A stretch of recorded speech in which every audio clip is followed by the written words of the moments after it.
Hey, prospective viewers, what do you believe is the most basic tenet of leadership in today's world?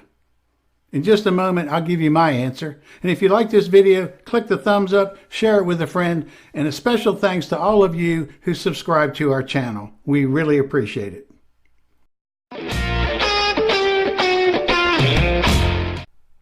I was recently invited to present at the Georgia Environmental Conference, a great conference that is hosted every year in August at Jekyll Island by a really good friend of mine, David Mook from the Centrigy Group.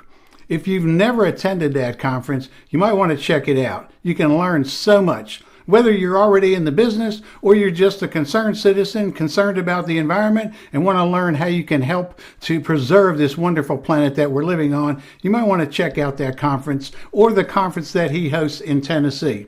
I'll put links in the description below to both of those.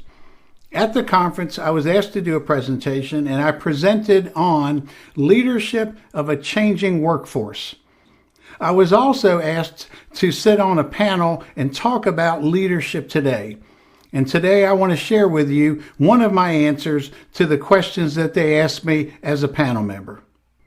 The first question that they asked the panelists was, what is the most basic tenet of leadership in today's world? As I thought about that answer, the first thing I came up with was integrity. Living with integrity, which simply means what you stand for, what you believe in, what you profess to value, your actions reflect that. So if you say to others, I really care about my health, well, they would be able to see that you're eating healthy and you've got an exercise program. If you tell others, I'm really concerned about the environment, they would see in your actions the same consistency, that you really care about the environment. If as a leader you say you care about people, you believe that your job as a leader is to help people grow and that you actually work for them, they don't work for you, your team would readily verify that and go, yep, that's what he stands for, because I see it every day. Yet sometimes we don't see that. And so my question then was, if we don't see people living with integrity, what they're saying that they believe in, they're not necessarily doing, why might that be? Well, one of the reasons is it could be that they're just not aware of the inconsistency.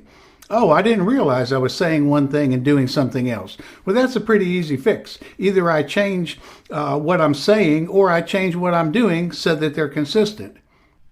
It also could be that when their beliefs or their actions are challenged by somebody else, fearing consequences of that challenge, they back down and go, no, I didn't really mean that, or no, was I acting that way? I shouldn't have been acting that way. And they kind of cave in, really forgetting what they were adhering to in terms of principles. So I moved from just living with integrity in my answer to having the courage to live with integrity, having the courage to stand on your principles, to first identify what is it clearly that you stand for, you believe in, and you value, and then taking consistent actions, and even when challenged, you stand behind those things. You know, we are living in unprecedented times where we have people walking around looking for ways to be offended, looking for ways to be argumentative and to be disagreeable. And so leaders these days are being challenged more than ever before on their beliefs and on their actions. And so it's a matter of first identifying, before you start professing anything, what is it that I stand for? What do I believe in? What is really of value to me? And then making sure that your actions are consistent. And then in the light of those challenges, standing firm, standing on your principles. In the next video, I'll talk about the second question that they asked me while on the panel of the Georgia Environmental Conference. Till then, identify what you stand for, what you believe in, what you really value in life, and then make sure that your actions are consistent with that. Have the courage to live with integrity. Thanks for watching, and as always, see ya.